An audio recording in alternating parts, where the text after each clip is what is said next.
존경하는 재판장님, 민주주의는 피를 먹고 자란다로 잘 알려진 유명한 말이 있습니다. 그 말의 원본은 민주주의라는 나무는 때때로 애국자와 독재자의 피를 먹고 원기를 회복해야 한다고 되어 있습니다. 미국 헌법의 기초를 잡은 미국 제3대 대통령 토마스 제퍼슨이 한 말입니다. 참으로 의미심장한 말이며 그 같은 사례는 우리 현대사에서도 쉽게 찾아볼 수 있습니다. 지난 1960년에 있었던 3.15 부정선거가 그랬습니다. 정부가 주도한 부정선거로 김주열 군의 눈에 최루탄이 박혀 사망한 채로 발견됐고, 이어진 데모에서 수많은 사람들이 죽거나 다쳤습니다. 4월 18일에는 데모를 하던 고려대생 2명이 정치 깡패들의 공격을 받아 숨졌고, 이는 4.19 혁명과 5.16 혁명에 불을 당겼습니다. 이후 최인규 내무부 장관은 부정선거에 대한 책임을 지고 형장의 이슬로 사라졌습니다.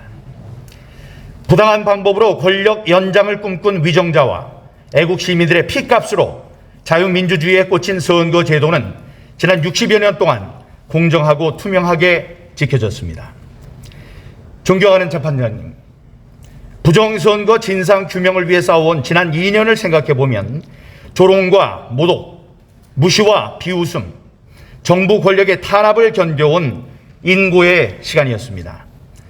그 모진 시간을 견딜 수 있게 한 것은 정의가 위험에 처했을 때 그를 구하기 위해서 누군가는 고통과 핍박을 견디며 희생을 해야 한다는 성서의 가르침이었습니다.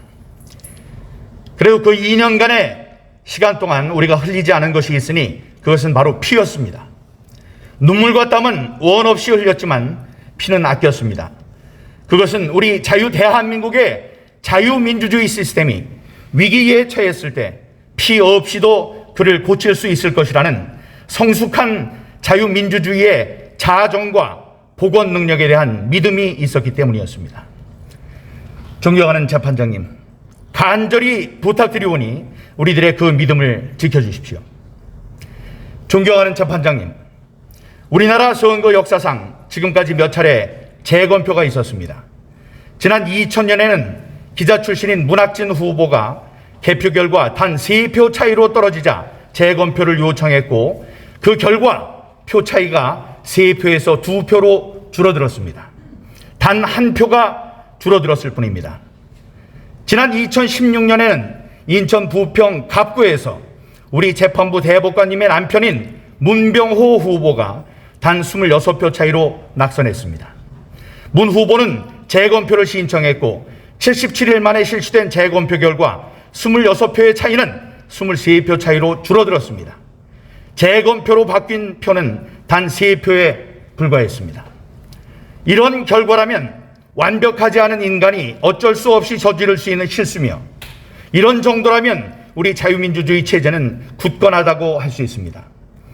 그러나 바로 여러분들께서 지켜보신 제21대 총선 인천 연수구 을구의 재검표 결과는 어땠습니까? 무려 1년 2개월 만에 실시된 재검표에서 약 1000장의 이른바 일장기 투표용지가 쏟아져 나왔고, 생전 보도 듣도 못한 배춧잎 투표용지가 발견됐습니다.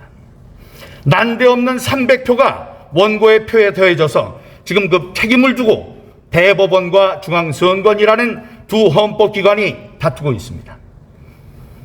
존경하는 재판장님, 이건 우리 선거제도가 고장이 났다는, 그것도 심각하게 고장났다는 신호입니다. 1974명이 투표를 한 인천 송도 2동 제6투표소에서 과반인 1000장의 투표용지가 흉측한 모습의 일장기 투표용지였다는 걸 우리 국민들은 받아들일 수 없습니다. 이렇게 유린된 선거제도를 그냥 믿어달라고 하기에는 사태가 너무나도 심각합니다. 재판장님, 우리 국민은 헌법이 보장하는 완벽한 자유민주주의를 누릴 권리가 있습니다. 저는 지난 4.15 총선에서 훼손된 제 지역구 유권자들의 참정권을 복원시켜드리고자 지난 2년간 싸워왔습니다. 이제 그 종착지가 멀지 않아 보입니다. 존경하는 재판장님, 굳건한 뚝도 손가락만한 구멍에 의해 무너집니다. 정부 수립 이후 지금까지 한 표, 또는 3표의 차이가 났을 뿐이었던 재검표 전후의 득표 수가 갑자기 260여 표 차이로 벌어지고 투표소와 개표소에 있지 않았던 일장기 투표용지라는 무효 투표용지가 1000여 장 발견됐습니다. 이것은 누군가 불순한 세력이 선거 결과에 부당한 영향을 미치려 범죄 행위를 했다는 여실한 증거입니다. 이런 범죄 행위를 모른 척해서는 안 됩니다. 그것은 정의가 무엇인지 혼란스러워하는 사회에 대해 오직 양심과 법령이 명령하는 바에 따라 분명한 이념적 표들을 제시하는 대법관님들의 고귀한 사명에 어긋나는 일입니다. 만일 이번 투표를 정상적인 투표라고 하신다면 앞으로는 개표장에서 수만 장의 무효 투표지, 가짜 투표용지가 쏟아져 나오더라도 그 선거가 정당한 선거라고 선포해야만 하는 돌이킬 수 없는 판례로 남는다는 사실을 부디 기억해 주시기 바랍니다. 저는 이번 선거 부정으로 얻을 이익이 거의 없을 것으로 보이는 중앙선관위가 이렇게 길을 쓰고 각종 거짓말을 쏟아내며 공정한 재판을 방해하는 의도를 참으로 알 수 없습니다. 공정하고 투명한 선거 제도를 지키기 위해 그 누구보다도 애를 써야 할 선관위가 이런 알 수 없는 태도를 보이면 보일수록 자신들의 입장을 공정한 선거의 관리자가 아닌 분명한 선거 범죄 피의자의 위치로 자꾸 밀어넣는 일임을 지적하고자 합니다. 고장난 민주주의 체제를 고칠 수 있는 권위는 이제 단 2개의 주체의 어깨 위에서 찬란하게 빛납니다. 그 하나는 바로 저스티스, 정의라고 불리는 여러분 대법관들이십니다. 여러분들의 힘과 권능으로 고장난 선거제도를 바로잡는 무혈 시민혁명을 완성시켜 주십시오.